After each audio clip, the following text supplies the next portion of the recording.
one of the bigger news items these past few weeks, in terms of the numbers involved at least, was an announcement by US tech company OpenAI that it will be starting a new company called the Stargate Project, which will boast a total of $500 billion worth of investment, the first $100 billion of which will be deployed quote-unquote immediately. All that money will be plowed into artificial intelligence infrastructure for the company, especially large-scale computing clusters of the kind required to operate AI systems like ChatGPT. And the funds are coming from OpenAI itself, alongside SoftBank, Oracle, and MGX, with ARM, Microsoft, and NVIDIA also involved as technology partners. It's a big, beefy enterprise, in other words, and the fact that this has been in the works since 2022, its official announcement seemingly held back so that newly returned US President Trump could announce it as part of his administration's focus on American infrastructure and AI dominance, did not dim the glow of the now formal announcement of what looks to be a truly audacious bet on this collection of technologies. Doubts about the players involved having the money they have promised ready, notwithstanding. That said, this is far from the only big billions and tens of billions scale wager in this space right now. Last year, Microsoft announced a $30 billion infrastructure fund in collaboration with BlackRock. And earlier in January of 2025, Google's CEO said that his company would spend about $80 billion on the same, separate from their commitment to Stargate. Meta's CEO, Mark Zuckerberg, recently divulged that the company would spend somewhere between $60 and $65 billion on capital expenditures, mostly on AI, in 2025. That's up about 70% from their 2024 level of spending. And last December, ex-AI CEO Elon Musk announced that his company had just raised a fresh $6 billion to build out more compute infrastructure. And his role at the head of that company is assumed to be part of why he trash-talked the aforementioned Stargate effort, though there's also a long simmering animus between him and OpenAI CEO Sam Altman, alongside the fact that everyone seems to be trying to get in good with Trump, which is probably part of why many of these announcements are happening right now all at once. Trump is in the position to kingmake or cripple their respective efforts, so whomever can get in good with him or best with him might have an advantage in what's become a very expensive knife fight in this most rapidly burgeoning of tech investment loci. There's a reason there's so much money flowing into this space, announcements aside, right now too. The chatbots that have emerged from the GPT LLM era of AI systems are impressive and useful for many things already, and AI-powered bots could even replace other sorts of user interfaces like search engines and apps with time. But there are also some more out-there efforts that are finally beginning to bear fruit. AI is helping Google's DeepMind team discover new materials at an astonishing rate, including both the discovery and the testing of their properties stages. AI systems are also being used to accelerate drug discovery and trial design. And a company backed by OpenAI's Altman is trying to extend human life by a decade using exactly this process. Meta has a new tool that enables real-time speech and text translation between up to, depending on the type of translation being done, 101 different languages. And we're even seeing AI systems meant to detect and track small, otherwise overlooked infrastructure issues, like potholes, at a local level.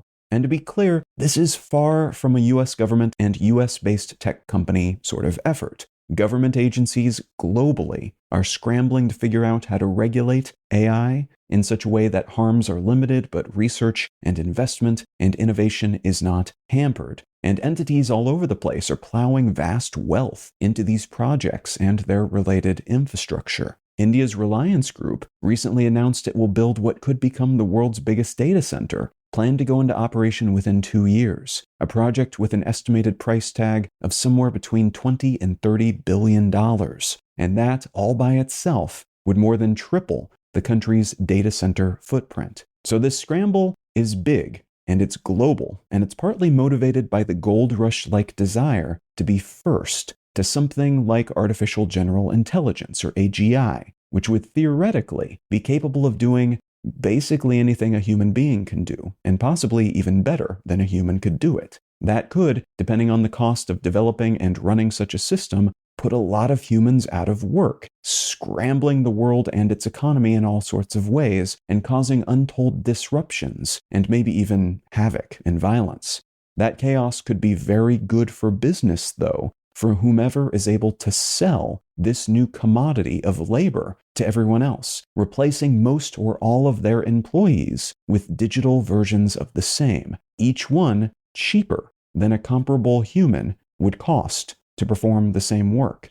What I'd like to talk about today, though, is a challenge to the currently dominant theory of operation in this industry, and why a new family of AI models is sending many of the tech world's biggest and best-funded players into a panic.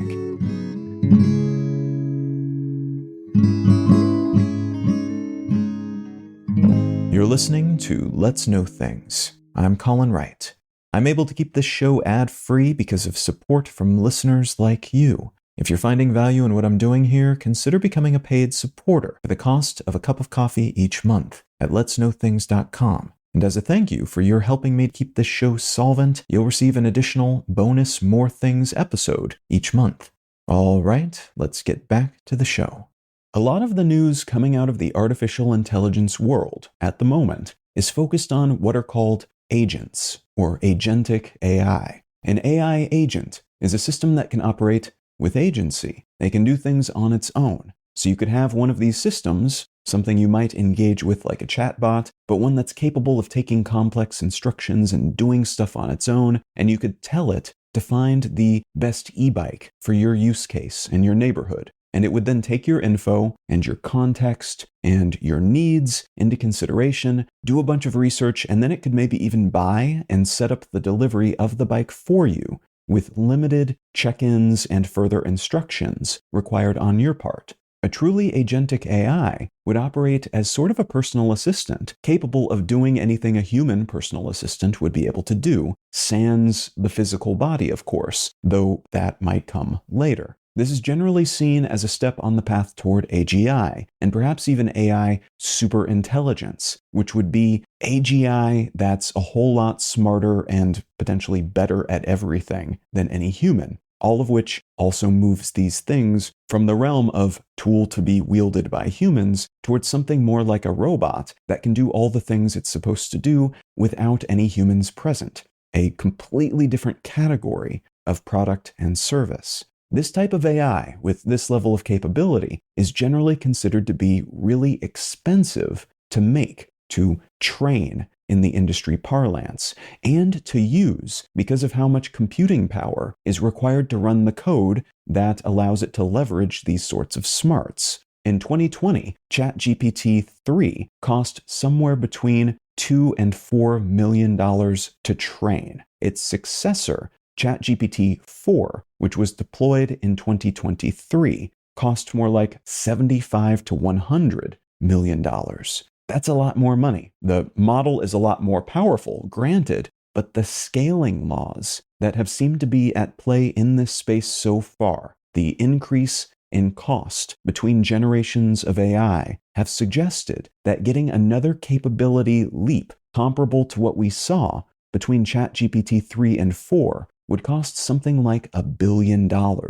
And even that might give us a jump, but not the same staggering growth in performance that we saw between those earlier generations. There are arguments to be made that the size and type of dataset matter here, and that the culling of said datasets and how the models are then fine-tuned to use the data and respond to things are absolutely vital, and perhaps as much or more so than the initial training. Companies like OpenAI have also figured out all sorts of ways to wring more performance out of less training and compute, including things like allowing the AI to reference other sources, basically doing a web search or checking Wikipedia or similar references, in addition to the knowledge that already exists in its training dataset, or allowing these tools to think longer, giving them more time to work through a problem or task, which then tends to lead to better results, even with weaker, in terms of training and compute power, AI systems. Ultimately, though, most of these companies seem to be assuming that more money churned into more infrastructure and compute capability will be necessary to make these things better at doing science and solving global problems, at maybe running military campaign scale issues at some point, but also at replacing humans as employees, creating more agentic and ultimately, they hope, AGI or even super intelligence level systems. And the cost of doing so increases dramatically based on those scaling laws that we've seen already. So that's a big part of why there's so much money sloshing around in the AI world right now. All of these companies want to build the biggest, baddest model, and they would love to develop AGI and put everyone else out of work, and they assume that more money plowed into this will equal more potency. So if they don't start building now, spending that money now, they risk being left behind in a couple of years when all of their competitors' snazzy new assets are becoming available and powering their new next-generation AI systems, which could allow their competitors to get there first. And there's a general assumption that it's important to be first or close to first on this, as truly AGI level or beyond AGI level could theoretically allow them to refine their own systems faster. Having these very smart AI systems work on refining and developing the next generation of AI, and that could then secure them a permanent lead over their opposition moving forward. Now, globally, the US is generally considered to be in the prime position in this particular race at this point, but China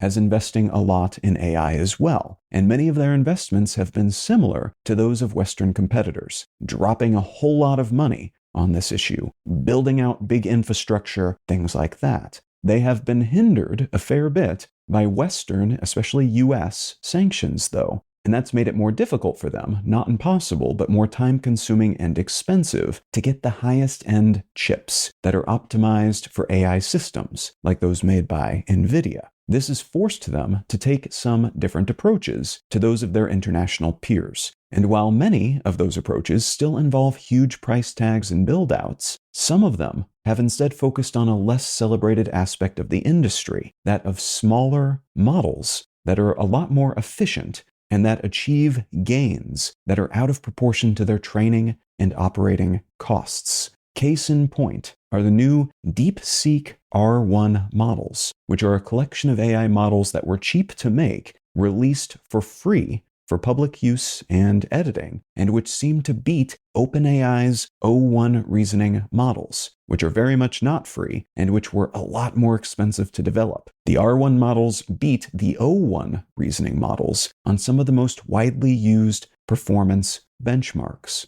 These models apparently cost something like 3 to 5% of what OpenAI spent on its O1 model, a mere $5.6 million. And again, these are free to use, and they're also open source. So anyone who wants to build their own business or new AI atop of these new DeepSeek models can do so. And their API costs are more than 90% lower than O1's. So it's also a lot cheaper to use these models for development purposes, to build a business atop them, than using OpenAI's comparable models. This is not the first time that a Chinese company has taken a look at what the folks are doing on the other side of the ocean and then massively undercut those efforts by amplifying the efficiency manyfold. Also, again, there is a constraint on Chinese companies' ability to get the latest and the greatest AI hardware, which incentivizes this path of development. And they also have a super competitive tech industry over in China, which tends to force a whole lot of their sub-industries, like batteries and solar panels, to iterate rapidly, pushing costs as low as functionally possible, usually quite quickly. This family of models was made as a kind of side project by someone who's been competing within that sometimes quite brutal Chinese tech industry evolutionary context. And the rest of the world, by comparison, just has not had the same forcing functions influencing its developmental path. So this level of efficiency, with this level of performance, has been, up to this point, unheard of. And as a result, these DeepSeek models have sent the US and other Western tech industries into a tizzy. And it makes sense that these people would be panicking. They have spent and are intending to continue spending heavily, tens or hundreds of billions of dollars on next-gen AI infrastructure. And this type of model, trained for basically nothing, single-digit millions of dollars, demonstrating this level of performance, calls all of those investments into question, even to the point that some commentators, without evidence, so there's no reason to believe this is the case, have speculated out loud whether this might be some kind of psyop by China intended to kill the US's AI industry, basically making it look like a bad investment. Because if these kinds of results can be achieved so inexpensively elsewhere, to the point that they can be released for free by the company that makes them, why would you invest in these companies that are spending billions and billions of dollars on models that are comparable in terms of power and potency? Again, that is almost certainly not what's happening here, but these models have reportedly landed like a live hand grenade in the offices of the US AI industry, with folks in big tech companies in particular frantically trying to figure out how DeepSeek does what it does, and then surreptitiously copying whatever they can to try to get ahead of this, to build their own version of the same, and then maybe work those findings into their planned investments. Meta in particular has apparently been on edge about this, as they've tried to own the free open AI model space with their Llama family of AI models, which have been generally well received, but apparently DeepSeek's earlier model, V3, was already messing with their heads, surpassing what they were able to do with Llama. And this new family, the R1 family, has them worried that they will not be able to hold on to that prime position and might not even be able to compete despite their tens of billions of dollars worth of investment in this space. What's more, something this effective and efficient can be run by a lot of companies that would otherwise have had to rely entirely on entities like OpenAI and Meta and Google, which have the computing infrastructure, all those big buildings full of computers that they're constructing at a frantic rate and at a high cost that are capable of handling these larger models. Non-AI companies that want to benefit from these systems, though, could theoretically just buy their own smaller setup and run their own AI in-house using something like DeepSeek, which would alleviate some of the security concerns related to having to send all that stuff to have it processed off-site. But it would also almost certainly be cheaper for them over the long term compared to just paying someone like Google or OpenAI for their services forever. All of this has resulted in a fair bit of market volatility in the US, which has been heavily reliant, the US stock market, on AI-oriented tech stocks for growth over the past couple of years, with NVIDIA in particular taking a hit due to the possibility that their expensive heavyweight chips might not be vital to creating high-end AI systems, or not as vital as everyone has been expecting. There are downsides to DeepSeek, of course, perhaps most obviously, that this model, having come from China, is laden with censorship about exactly the sorts of things you would expect. They are legally obligated by the Chinese government to distort the history of things like Tiananmen Square, of the Chinese government's history of surveillance and its well-documented abuses of certain ethnic groups, things like that. There could be more issues with it, too, that the folks who look into such things will discover after being able to spend more time with this family of AI models. Though thus far, the response has been generally very positive, even with those caveats. But either way, this challenges the assumption that the US or any other country can stifle another nation's or group's AI ambitions with focused hardware sanctions. It looks like China is doing just fine despite not being able to easily or inexpensively procure the most up-to-date AI hardware. It also suggests that if this general approach could be replicated, we may see a lot more models that are cheap and easy to run, but which are also effective enough for a lot of those next step higher-end utilities. And that would allow AI to spread to a lot more entities a lot more rapidly than assumed, with more people being able to wield more powerful tools, while also potentially doing away with many of the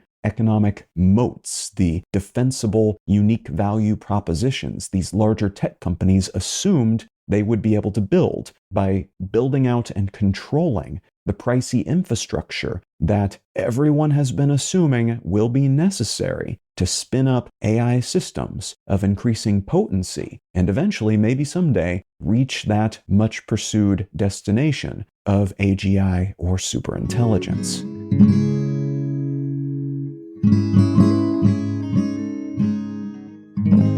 The book I'd like to recommend this week is called The Shortest History of Economics by Andrew Lee. This book is exactly what it says on the tin. It is a relatively short, accessible look at economics from the beginning to where we are today, and importantly, the connections between economics and all sorts of other things, like war, other aspects of geopolitics, alongside some of the people and milestones that have defined these things and the changes that we've seen in economics and everything related to it over the history of human civilization. Now, if any of that sounds interesting to you, consider picking up a copy of The Shortest History of Economics by Andrew Lee. Let's Know Things is a listener-supported show. I don't make any money from ads, only what listeners contribute by becoming paid supporters at letsknowthings.com. If you're not in the position to become a paid supporter at the moment, consider leaving a quick review wherever you get your pods. Those help get the show in front of more people and lend a hint of credibility to independently made shows like this one. A huge thanks in advance, whatever shape your support might take.